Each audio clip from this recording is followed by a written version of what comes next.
রানাঘাটে রঞ্জিত আর অঞ্জলি ঘটক থাকতেন। অভিযোগ কি জানেন? বৃদ্ধ দম্পতি,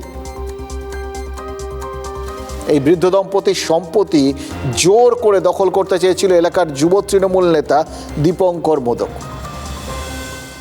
দিনের পর দিন চাপ, একটা সাধারণ দম্পতি, তারা কতক্ষণ পর্যন্ত নিজেদের সেই চাপের মুখে ধৈর্য রাখতে পারবেন বলুন তো?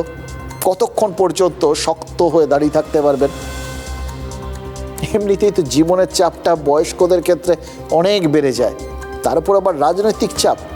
সাধারণ মানুষ তো ওর সামনে জাস্ট 1 মিনিটে বেঁকে যাবে। এই দম্পতিরও তাই হয়েছিল। চাপের মুখে শেষ পর্যন্ত জলের দরে তারা সম্পত্তি বেচে দিতে বাধ্য হয়েছেন এবং ভোপালে চলে যাওয়ার সিদ্ধান্ত নিয়েছেন এই দম্পতি।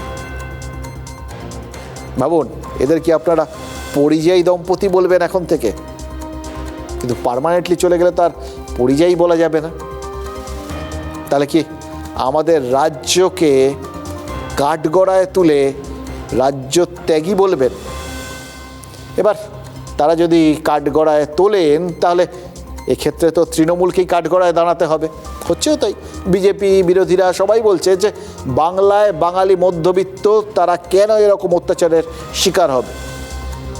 বিরোধীদের গলার জোরটা আরও বাড়ছে, কারণ একই ঘটনা, একই দিনে একাধিক ঘটনা ঘটেছে।